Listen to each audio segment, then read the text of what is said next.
Hello दोस्तों, ऐसे ही मज़ेदार वीडियो सुनने के लिए मेरी वीडियो को लाइक करें, शेयर करें और चैनल को सब्सक्राइब करें। अनिका को सामने देखकर रोहित की सांसें अटक गई थी। उसे अपनी ही आंखों पर विश्वास नहीं हो रहा था।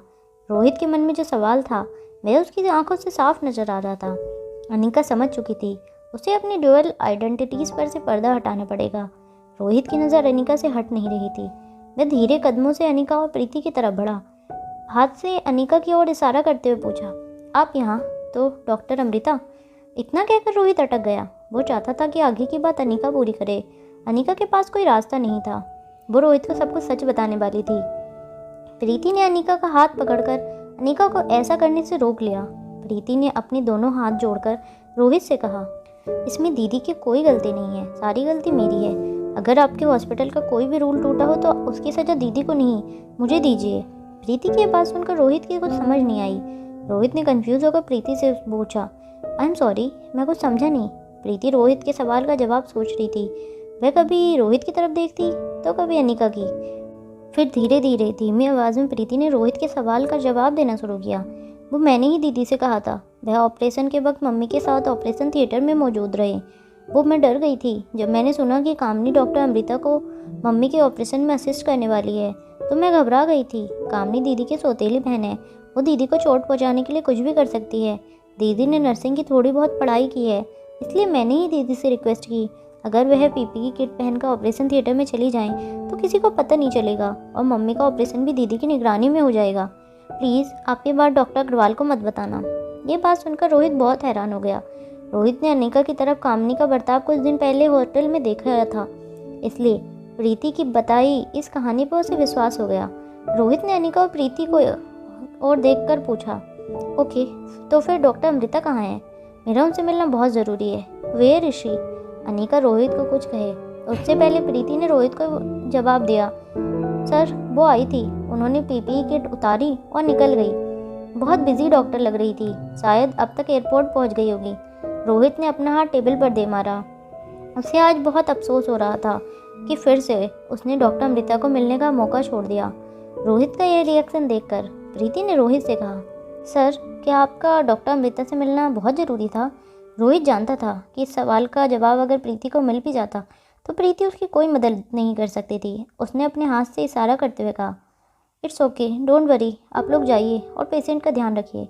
रोहित वहीं कैबिन में खड़ा यह सोच रहा था, आखिर डॉक्टर अमृता कैसे हमेशा उसकी नज़रों के सामने से गायब हो जाती है। प्रीति और अनिका कैबिन से बाहर निकलने लगे। तभी रोहित ने पीछे से आवाज़ लगाई, एक मिनट। प्रीति और अनिका दरवाजे पर रुक गए। उन्हें डर था कहीं रोहित ने उनका झूठ पकड़ तो नहीं लिया। अनिका और प्रीति रोहित की ओर मुड़े। रोहित ने अनिका को देखकर कहा, देखो हॉस्पिटल का रूल तो तुमने तोड़ा है। ऐसे ही पेशेंट के रिश्तेदार ऑपरेटिंग रूम में बिना परमिशन के आते रहे तो पेशेंट की जान और हॉस्पिटल की रेपुटेशन दोनों खतरे में पड़ जाएंगे। प्रीति और अनिका को रोहित की इस धमकी का मतलब नहीं समझ आया। रोहित ने अपने दोनों हाथ जेब में डालकर एक प्रोफेशनल की तरह अनिका के सामने एक प्रस्ताव रखा, अगर आप मेरी मदद करने के लिए तैयार हैं तो मैं आपकी इस हरकत के बारे में डॉक्टर अग्रवाल से शिकायत नहीं करूंगा। अनिका और प्रीति रोहित का ये प्रस्ताव सुनकर एक दूसरे को देखने लगी। रोहित 2 कदम आगे आया। रोहित अनिका को अपना प्रपोजल समझाने लगा, मेरा बेटा एक बहुत ही नाजुक स्टेट ऑफ माइंड से गुजर रहा है, उसे वहाँ से बाहर निकालकर रियलिटी में लाने के लिए मुझे आपकी ज़रूरत है। अनिका के चेहरे का कन्फ्यूज़न और भी बढ़ गया। वो ये नहीं समझ पा रही थी कि रोहित बार बार उसे अपने बेटे से दूर रहने की वार्निंग देता था और आज उसी बेटे की परेशानी दूर करने के लिए रोहित उसकी मदद मांग रहा था। रोहित ने अनिका और प्रीति के चेहरे का कन्फ्यूज़न पढ़ लिया था। उनका कन्फ्यूज़न दूर करने के लिए रोहित ने अनिका से कहा, देखिए आपको कुछ नहीं करना, बस कुछ दिन मेरे बेटे से मिले, उससे बात करें, मगर हाँ मेरे सामने। बस फिर 1-2 दिन में उसे पता चल जाएगा कि उसने अपने मन में आपके लिए जो इमेज बनाई थी वह गलत थी। रोहित को लग रहा था कि ऐसा करने से आर्यन को पता लगेगा कि अनिका उसकी मॉम नहीं थी। रोहित को यह भी पता था कि अगर अनिका रोहित के करीब आना चाहती थी तो वो ये मौका कभी नहीं छोड़ेगी। रोहित शांत खड़ा अनिका के जवाब का इंतज़ार कर रहा था। अनिका ने रोहित की आंखों में आंखें डालकर जवाब दिया, देखिए मिस्टर रोहित, मैं ना तो कोई आया हूँ न तो कोई चाइल्ड साइकोलॉजिस्ट। मुझे आपके बच्चे में से पूरी सिंपैथी है, मगर इस केस में मैं आपकी कोई मदद नहीं कर सकती और आप चाहें तो डॉक्टर अग्रवाल से मेरी कंप्लेंट कर सकते हैं अगर मैनेजमेंट मेरे खिलाफ लीगल एक्शन भी लेना चाहे तो please go ahead, my lawyer will handle it. इतना कहकर अनिका ने प्रीति का हाथ पकड़ा और कैबिन से बाहर निकल गई। अनिका का जवाब सुनकर रोहित को मानो इलेक्ट्रिक करंट लग गया था। अनिका को समझने में रोहित पूरी तरह फेल हो चुका था। रोहित के लिए यह तय करना मुश्किल था कि अनिका आखिर कौन थी, एक एरोगेंट पैसे वाली लड़की या कोई जालसाज जो रोहित को फंसाने की कोशिश कर रही थी, या फिर वह कोई और थी जो सामने होकर भी सामने नहीं थी। Hotel paradise international. दोनों बच्चे हमेशा की तरह होटल के टेरेस पर वाटर टैंक में नीचे मिले।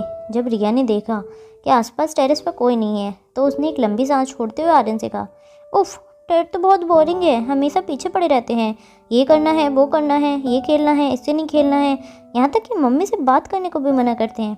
आर्यन मन ही मन सोच रहा था। जिस सिचुएशन को रिया कुछ घंटे नहीं संभाल पाई, आर्यन बचपन से उसी सिचुएशन में रहता था। आर्यन ने रिया के कंधे पर हाथ थपथपाते हुए कहा, ओ नो, डैड नहीं चाहते कि मैं मॉम से बात करूं, शायद मॉम उन्हें अच्छी नहीं लगती। रिया ने अपने दोनों होठों को दबाकर कहा, नॉनसेंस, मॉम किसी को पसंद ना आए, दैट्स नॉट पॉसिबल। और अगर मॉम और डैड एक दूसरे को पसंद नहीं करेंगे तो हमारे लिए उन्हें मिलाना मुश्किल हो जाएगा। दोनों बच्चे वाटर टैंक के नीचे उल्टे लेटकर आसमान की तरफ देखने लगे।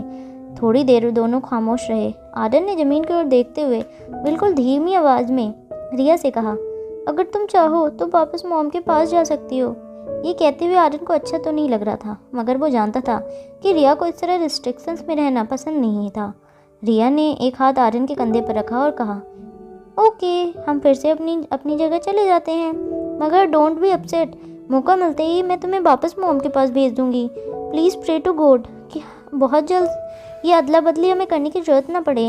मॉम, डैड और हम दोनों हमेशा के लिए साथ ही रहे। रिया ये बात सुनते ही आर्यन के चेहरे पर एक बहुत बड़ी स्माइल आ गई।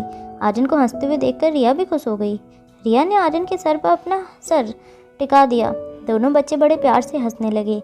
हंसते हंसते रिया ने आर्यन से कहा, सनी चाचू इसमें तुम्हारी मदद करेंगे, वो मेरी गेमिंग टैलेंट के फ़ैन हैं। उन्हें ये लगता है कि वो जिसके फ़ैन हैं वो तुम ही हो। मैंने तुम्हारे कमरे की राइटिंग डेस्क की ड्रॉर में सनी चाचू से कहकर एक फ़ोन भी रखवा दिया है। तुम अब आसानी से जब चाहे मुझे फ़ोन कर देना। ये बात सुनकर आर्यन को बहुत ताज्जुब हुआ, साथ ही उसे अपनी बहन पर प्राउड फील हुआ। रिया को अचानक कुछ याद आया। उसने आर्यन से कहा, वाई द वे, आज पापा की दोस्त श्रुति आई थी। उसने मेरा एक टेस्ट लिया जिसमें मुझे फुल मार्क्स मिले। बदले में उन्होंने प्रॉमिस किया था कि मैं जो भी मांगूँ वह मुझे मिलेगा, तो तुम तैयार रहना अपनी बहन की तरफ से पहले गिफ्ट के लिए। मैंने जो उनसे मांगा है वो पापा आते वक्त ले आएंगे और तुम्हें दे देंगे। आर्यन ये सुनकर बहुत खुश था। उसने बड़ी क्यूरियोसिटी के साथ रिया से पूछा, क्या मांगा है तुमने? रिया ने आर्यन के सर पर हाथ मारते हुए कहा, बुद्धू, वो भी तो सरप्राइज है, लेकिन गिफ्ट मिलते ही तुम खुश हो जाओगे, ये मेरी गारंटी है। आर्यन बहुत खुश हो गया और रिया को हग करके बोला, thank you so much sister, you are so smart, I am proud of you. दोनों बच्चे अपने अपने कमरे में फिर से चले गए। Presidential sweet 2401। आर्यन अपनी स्वीट में अपनी गिफ्ट का वेट कर रहा था। सनी उसे बार बार एक ही चीज़ पूछ रहा था, भतीजे तुम जीनियस हो, ये तो मान गया मैं, लेकिन रोहित भैया के सामने ये कॉन्फिडेंस कहाँ से लाए तुम? क्या ऑर्डर करने लगे थे तुम? सच कहूँ मैं तो डर गया था। एक बार तो मुझे लगा कहीं किसी जिद्दी गेमर की आत्मा ने तुम्हें बस में तो नहीं कर लिया। आर्यन भले ही जो हुआ उसके बारे में नहीं जानता था, मगर वो रिया की एबिलिटीज़ जानता था। आर्यन ने सनी की किसी बात का जवाब नहीं दिया। वो किताब के अंदर मुंह ढककर पढ़ने की एक्टिंग करने लगा। आर्यन का पूरा ध्यान आने वाली सरप्राइज पर था। किसी भी चीज़ के लिए आर्यन को इतनी एक्साइटमेंट नहीं हुई थी, मगर ये गिफ्ट स्पेशल थी क्योंकि ये गिफ्ट उसे उसकी बहन ने दी थी। थोड़ी देर बाद स्वीट का मेन डोर खुला और रोहित एक बड़ा सा बॉक्स लेकर अंदर आया। आर्यन, जिसकी नज़रें पहले से ही दरवाजे पर थी, वो रोहित के हाथ में बॉक्स देकर अपनी जगह पर खड़ा हो गया। रोहित को डॉक्टर श्रुति ने समझाया था कि उसे आर्यन के साथ बिल्कुल स्ट्रिक्ट बिहेव नहीं करना था। रोहित ने मुस्कुराकर आर्यन से कहा, मैंने सुना आज तुमने एक चैलेंज जीती है, तो देखो तुमने जो मंगवाया था वो मैं लेकर आया हूँ। रोहित के हाथ में एक बड़ा सा बॉक्स था जिसे गिफ्ट रैप किया हुआ था। आर्यन की पेशेंस बिल्कुल ख़त्म हो चुकी थी। उसे बस इंतज़ार था कि कब वो बॉक्स खोले और उसकी गिफ्ट उसके सामने आए। बॉक्स उठाने से सनी ने आर्यन की मदद की। दोनों ने बॉक्स टेबल पर रखा। आर्यन बॉक्स के ऊपर की गिफ्ट रैपिंग निकालने लगा। आर्यन को खुश देखकर रोहित की फिक्र थोड़ी कम हो गई थी। आर्यन ने जब बॉक्स खोला तो उसने अपनी गिफ्ट देखकर वो चौंक गया। उसका हंसता हुआ चेहरा अचानक गुस्से में बदल गया। बॉक्स के अंदर एक बड़ी सी बारबी डॉल थी। आर्यन कभी बारबी डॉल को देखता तो कभी रोहित को। आर्यन को आज ही एहसास हो चुका था कि उसकी बहन हर चीज़ में स्मार्ट थी, मगर खिलौनों की पसंद में वो बिल्कुल ज़ीरो थी। खिलौनों के मामले में गर्ल्स और बॉयज़ की चॉइस अलग होती है। ये नहीं तो आर्यन जानता था और ना ही रिया। आर्यन ने बॉक्स और डॉल वहीं पर छोड़ दिए। आर्यन फिर से अपनी चेयर पर जाकर बैठ गया और किताब में मुंह डालकर पढ़ने की एक्टिंग करने लगा।